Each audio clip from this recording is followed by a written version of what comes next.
We are now going to go to Claire Platt, who is going to begin our second panel for this morning. Morning, Claire. Good morning, Vina. It's lovely to be here. I'm really excited to celebrate International Women's Day with all these fabulous women today. Lovely. Can you introduce the theme for your panel, please, and your guests?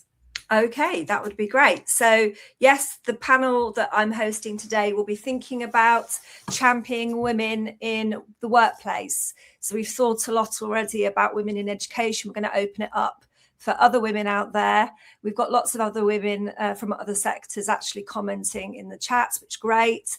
So yeah, I'm really looking forward to speaking to Helen, Claire and Hannah Jensen, who I think are going to be joining us shortly, which is fantastic. Okay, good morning, Helen and Hannah. Good morning. Okay, I'm going to invite you, if you wouldn't mind, to introduce yourselves. So first of all, over to you, Helen. Good morning. Tell us a little bit more about yourselves. So I run Menopause in Schools. I support schools to help their staff get through perimenopause and menopause kind of in one piece with their careers intact and their sanity still hanging around. Well, it's wonderful to meet you, Helen. I'm really looking forward to picking your brains and learning from you this morning. And you, Hannah, lovely to meet you too. Do tell us a little bit more about yourself. Morning, Claire. Morning, Helen. Lovely to see everyone here in support of International Women's Day. My name's Hannah. My background's a little bit different to everyone else's, I guess. I'm from a blend of secondary teaching, operations and tech, and I'm currently the MD of Apogo Education. And just a bit about what we do to give you all a bit of context. So we're a digital workforce and upskilling platform, and we sort of connect teachers with high quality teaching and support staff, but we support over 1,000 educators a week through training and employment opportunities, and about 800 of those are women. So we've got a lot of insights to sort of share with you all. And like the Step Up Network, we're a social enterprise as well, with a community of circa 5,000 educators across the US. I know there's quite a few of you on here from abroad. So yeah, thank you for having me. I'm very excited to share the insights today. Thank you. It sounds like you've both got loads to share with us today. So I'm really excited to get into the questions that we've got ready. But also for those of you who are watching live, do drop some questions into the comments and then we can make sure that we answer those too. So let's start with our first question. Let's start with a big one. So perhaps Helen, you could answer this first. How do we ensure that workplaces are female friendly and indeed equitable for all? But in particular on today's International Women's Day, how do we make sure that workplaces are female friendly for women? So with my work in particular, one of the things that makes can I talk about toilets? Is that okay? Oh, let's go for it. Let's get down and dirty. Let's talk about toilets. So one of the biggest issues for female teachers is getting to the loo, and that is to do with all sorts of things. It's to do with the shape of the building, because, you know, if you're in a block somewhere out there and the loos are somewhere over there, it's also to do with the shape of the school day, because if you've got that to do and you've only got 10 minutes, and one of the things that's happening is because of difficulties managing children outside the classroom, those little spaces between lessons are getting shorter and shorter. So that practicality of getting to the loo and back, in those kind of precious moments you have, which have already been tuned into because you had some young people you needed to talk to at the end of the lesson and you had some things you needed to set up. It's just this crazy practical problem that nobody talks about. And what we do know is that teachers don't drink because they're not going to get to the loo, that the incidence of bladder infections among teachers is quite high. So sometimes it's just that practical thing. What's the shape of your school? What's the shape of the school day? And how is that, you know, we have bodies. How are we going to remember that all our staff, as well as our children, are embodied, and think about what their embodied experience of the workplace is? Thank you, Helen.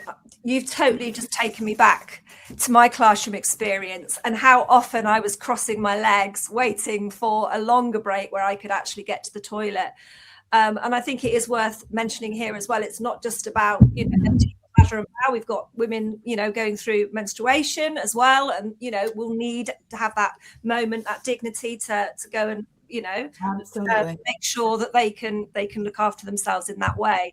So thanks for sharing that with us. So still with you, Helen, any kind of strategies that you've seen schools put into place to try and address this issue? So one of the ways, as I say, is to look at the school building on the school day. But on a smaller scale, it's like if somebody is caught in a classroom, and it might be menstruation, and bladder issues are common as well, especially after childbirth or through menopause.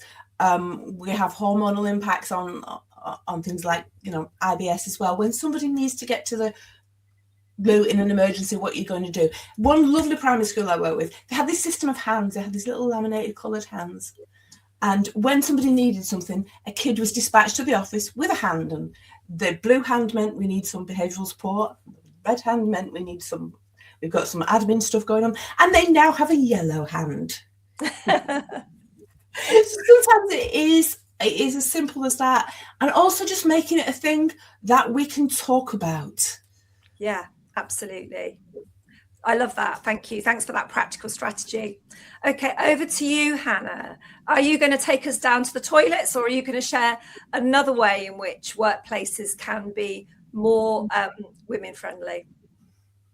Yeah, and it's funny you've just touched on toilets. First of all, Helen, I was at lunch yesterday with two teacher friends, and one of them, when they went into a supply booking, they were basically told, because they were breastfeeding at the time, just go into the toilet and do it. It's just, that was from sort of a male head teacher, and just not understanding that actually a toilet may not be the most appropriate place to, extract your milk, while you're trying to get back into the workforce. So, those barriers still exist. And I think a big part of it is, educating, the senior leadership teams at times in terms of how we can make those workplaces sort of more equitable for women, especially those returning to the workforce.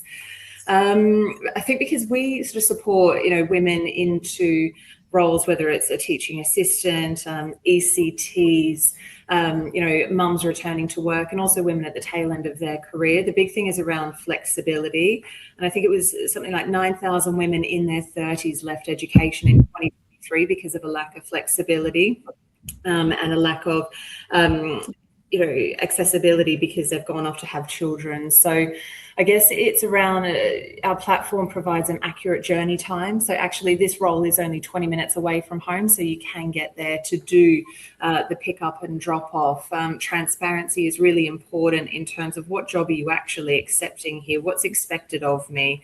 And I think removing that bias, and I think technology is playing a big part in it does remove that entrenched bias around, this is the way we've always done it. This is sort of who we know. But actually with the platform, it can focus on qualifications, availability and experience instead of going down those old traditional routes into employment. So certainly flexibility is the big one for us to make that more accessible for women.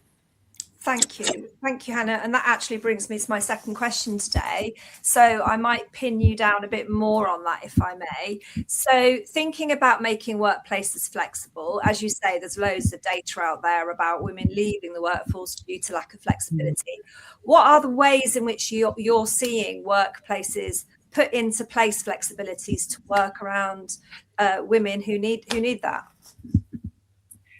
Yeah, I think there's some really good return to work programs out there. Schools do an amazing job at going, right, you've been out of the workforce on mat leave, 12, 24 months, and we're going to do a bit of a taster course just to make that onboarding journey really smooth for you when you do re-enter the classroom. I think schools, for the first time, I've been working with schools for sort of 12 years in London, schools are being more open to those part-time opportunities, whereas in the past, it has been quite rigid in terms of we need someone sort of full-time. I think we're now seeing schools be a little bit more adaptive to that. It does put a lot of pressure back on schools to make that work. But at the same time, I think it is moving in the right direction now in terms of those more sort of career development opportunities, those getting back into it and making sure that they've got those guardrails back to do so. And I think that one of the big themes at the moment is that sponsorship, that coaching element as well. So yeah, I can't stress how important that is, and the benefit of a network. You know, all these little conversations we have. You know, Mabina and I were at a dinner, the Wren dinner back in December. Even just seeing a friendly, familiar face and someone that genuinely loves being in education and still teaching, sometimes that's just what you need. And you know, the powerful networks are a huge way to make sure that you're supported within that. I totally agree with you. You know, my network of colleagues, peers, just phenomenal women in my life just make all the difference. And I think having women who get your context, get your challenges, can really help you navigate some of the challenges that you might face in the workplace. But I'm going to come to you, Helen, and your cat to find out a little bit more about you know, your perspective about how workplaces can be more flexible for women and indeed others who need that flexibility.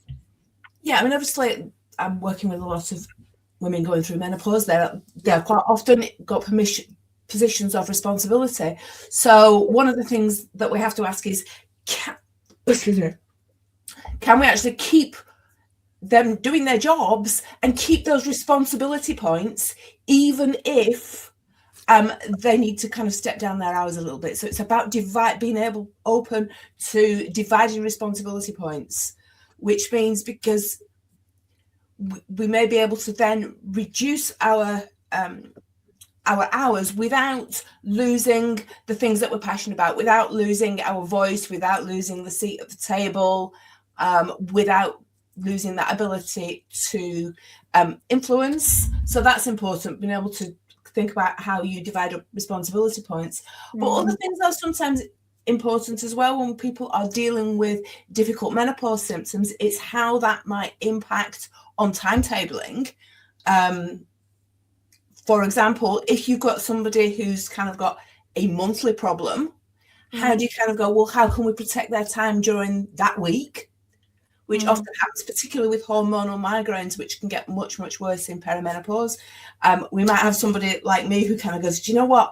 My blood is just really rubbish before 10 o'clock in the morning. How can we protect that time there? Sometimes it's about letting people get off site when they have, you know, non-teaching responsibilities, because in particular, when people are struggling with brain fog, one of the best things you can do for it is just have a change of scene. The brain responds so much better to a change of scene. Or can we allow them home on those days when they're sitting on a towel? It's the little practical things like that, as well as the big headline one about how we keep our responsibilities. Thank you. I love all of those ideas that you shared, and I hope those people on the screen who are in line management responsibilities are, you know, considering ways in which they can offer those flexibilities for colleagues within, obviously, you know, the context of their own workplaces. Okay, so let's think about the benefits then. Let's wave a magic wand.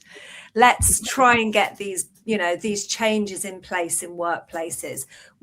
Ladies, where you've worked with workplaces who have taken this seriously, who have put those flexibilities in place, what has been the impact? What benefits have you seen? Have you got any particular little kind of case studies that you might be able to share? What about Hannah? Would you be able to answer that first? Yeah, so I think a really good barometer of a female-friendly and equitable working environment are the ones that have the high retention rates. So the ones that women want to stay in, I think that is your number one, you know, signpost that actually you're doing the right thing here by women. And whether that's, you know, your ECTs that haven't necessarily had the support that was there a few years ago, that have come through sort of the COVID programs, making sure that those schools recognise that they may not have had the training that we all had. And as a result, going, okay, we're going to put some additional training, coaching, mentorship in place for a longer period than what we've done in the past.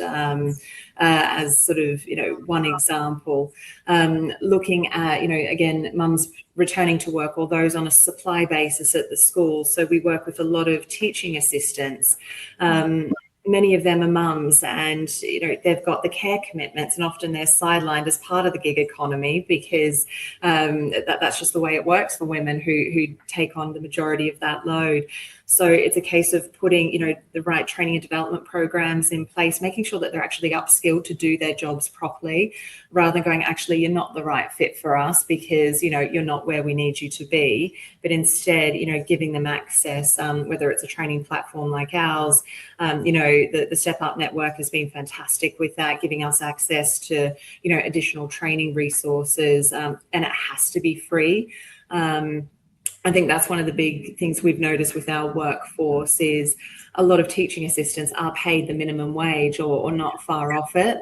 They cannot afford a £2,000 sort of teaching assistant course. They just simply can't afford that. It's either choosing to put food on the table for their family, managing returning to work on close to minimum wage or an upskilling course. I think it is really critical that we offer free resources, and companies that operate in a social enterprise aspect are key to that. A lot of these women just don't have the funds to provide that core development for themselves, because it comes at a cost a lot of the time. Yeah, I think what you're saying in terms of just giving those small things to women in the workplace can make the biggest difference.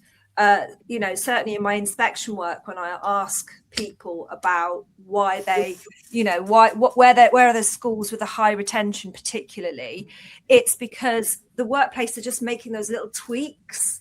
They're being flexible around policies in terms of, letting people go watch their children at, their Christmas nativity. They're being flexible around compassionate leave when it's needed. But as you say, putting in that quality training and investment in people, all of those small things add up to a really great culture where women just want to stay in that workplace. So thank you for sharing that, Hannah. So Helen, what benefits have you witnessed where organisations that you've worked with have been making these changes for women and girls? I think it's largely about being able to keep those people in their jobs. I talk to so many menopausal teachers and often teaching assistants who've just gone, do you know what? It's not worth it. Nobody's listening. Nobody's making adjustments. This is just too hard, and they disappear. Yeah. And these are people who are absolutely crucial to the lives of schools. Very often they're the people that have been there ages. They're the people that are supporting younger staff. They are doing a lot of kind of they are the unofficial glue that holds the school communities together very often. Very often they are the teaching assistants. They have these incredible relationships and intimate knowledge of what's going on with these particular children. So you lose them, and you lose a big chunk of what is holding your school community together. Yeah, absolutely. It's not just the loss of a member of staff, it's that knowledge drain, isn't it? That shared, cultural knowledge that really knits a community together. And I've shared on my social media post before that the menopause was a big reason why I left my director of education role. And I handled it really badly. In hindsight, I handled it really badly. I didn't look after myself, which led me to burnout. So it's, menopause is a really, significant factor in the lives of women at work. And I wish if I had looked after myself better, and I'm sure my workplace would have provided that support, but I was being very dismissive. So what about awkward people like me that were just brushing off the sleepless nights and the hot flushes and all of that? How can you support them? Because I was being, I'm fine, I'm broken. That's what happened. So this is about how we raise the conversation in the whole school. First of all, how we make it permissible in a school to have needs. You know, schools can be quite macho cultures because it's tough. It is a tough job, and we're used to toughing it out. So yeah, we just go, yeah. We can do this. We're tough nuts, but that's fine. So I think we have to have a school culture that makes it permissible for people to go, this is tough. I need help, and that needs to be modelled from the top up. It needs to be there in your policies, but it also needs to be there in your everyday conversations. What is tough? Are we talking about things like menopause and menstruation and mental health? Are we just talking about that all the time and making it clear that actually being vulnerable, having difficulty, seeking help is just the normal thing that we do? Thank you, Helen. I know you're so right, but I also know it's so hard. When I coach leaders, the thing they find the absolute hardest is expressing that vulnerability. And I was absolutely there, you know, actually saying, I'm not okay, actually. I am sleep deprived. I'm becoming anxious. You know, my imposter syndrome is rearing. I don't know how to have this conversation, you know, and especially perhaps if line manager is a male, you know. So how do they, you know, let's use a women-ed phrase, how do they become 10% braver, Helen, so that they can voice those vulnerabilities and get the help that they need? As individuals or as a school? I was thinking about individuals who need help from their workforce due to challenges they're facing. The first thing they need is each other. You know, again, this is so hard. Everybody who's going through something like menopause feels like they are the only one. Look in the school staff room, you are clearly not the only one. So the first stage, I think, is to reach out to each other and have the support of each other, because otherwise it's so hard to do it alone, which is why things like, you know, I go into schools and I do workshops. It's why support groups are so useful. So the first stage is to have each other. And then you're in a position to talk about what you need and start to formalize that in terms of a request. So absolutely. First job, connect to each other. Helen, I love that. And I just wanted to share with everyone an amazing comment that a LinkedIn user has sent in on that theme. So this user has said, my strong community of amazing women have put me back together as a teenager when I was dealing with suicidal ideation and complex PTSD. They supported me through college and they propped me up through law school and marriage, children, divorce, and most recently night terrors that kept me up for 3 weeks. The amazing women I've met through my life are the ones who are saving me every time and reminding me who I am. You know, that's so powerful, isn't it? But that network of women that we've talked about, Hannah was talking about earlier, is just so significant.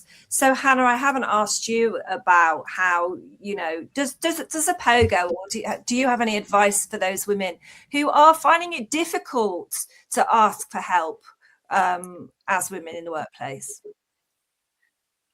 Yeah, I certainly can speak from, you know, a first-hand example when I was teaching in the UK, and it was a real mental health struggle. Like, I actually started losing my hair because I was just so anxious that I was not doing a good enough job, because I'd come from the Australian education system to the UK education system. And I just had a lack of sort of, I think, mentorship within that role that's so essential, knowing who can I actually go to. Often it's just as simple as that. Who is my person in a school? And I think that was really evident when I was, you know, teaching in Australia. My mentor was going through menopause as I was doing my final placement, and she would, you know, she was great. She'd be like, Han, I'm not going to be able to make the first 10 minutes of this lesson. I'm just having a hot flush, doll. And she would step away.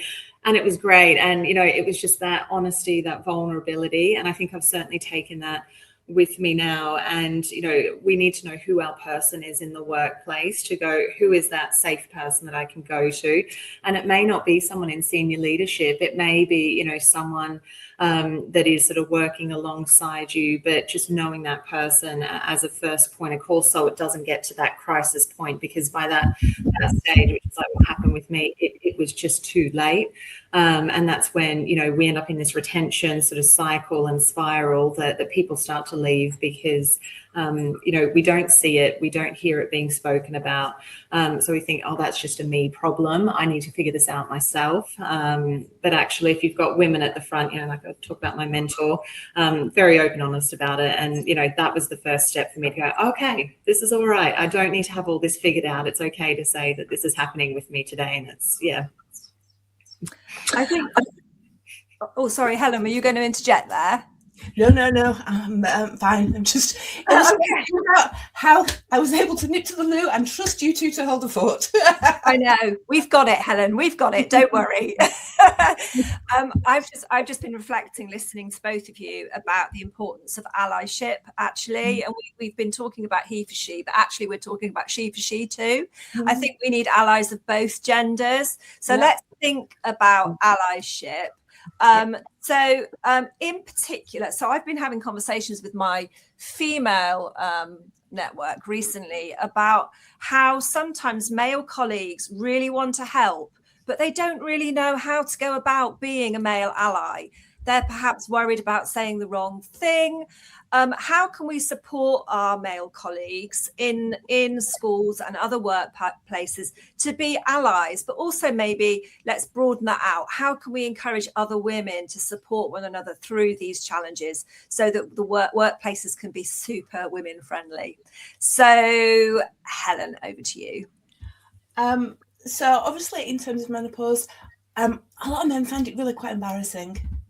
And that's an issue. So the first thing we ask them to do is to kind of deal with their own embarrassment and get used to having first of all, have the conversations with women who are comfortable having those conversations before you find yourself in a position of having that conversation with somebody who might be in distress. So that's the first thing. But also 99% of that conversation is going to be you listening and you asking open questions. And actually, you're not being required to be an expert on menopause. Because I kind of think, I'm kind of an expert on menopause, but also I'm not, because nobody is an expert on menopause, because everybody's menopause is so unique and happening in the context of their unique life, that the only person who is an expert on menopause is the person who's going through it. So 99% of the job is listen, manage your own embarrassment, and ask open questions. I think that's really great advice because I can think of male leaders that I've worked for and worked with over the time. That advice to talk about it first with people that you're going to find it easier and practice is really great advice. Thank you. What about you, Hannah? Any advice to our male colleagues about how they can support women in the workplace in this way? Yeah, I think it came up on the earlier panel. It's how do we make, International Women's Day not just a once a year topical thing that's great for social media and, the school or workplace's brand.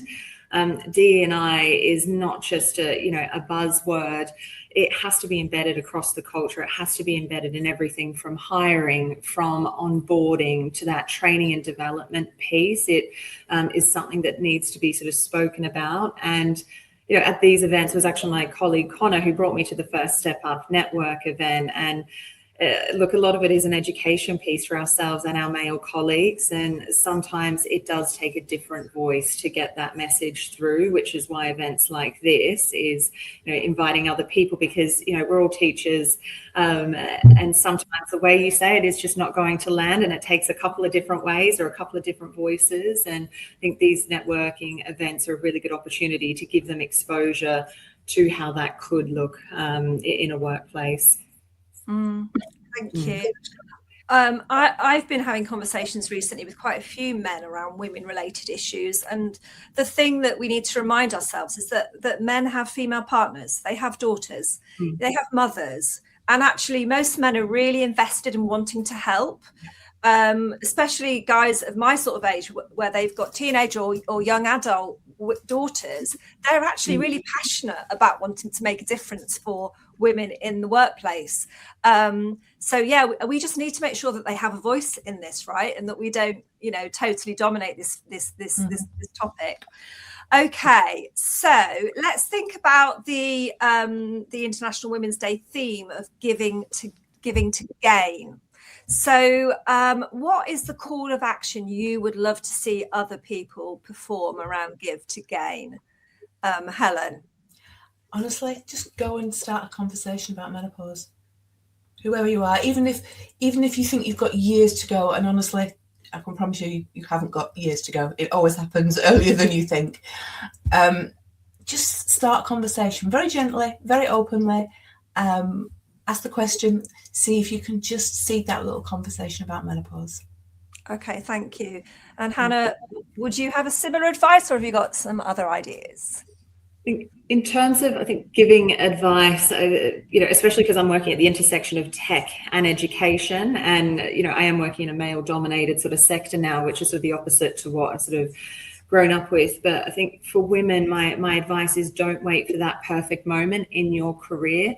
Men are naturally more likely to take a risk.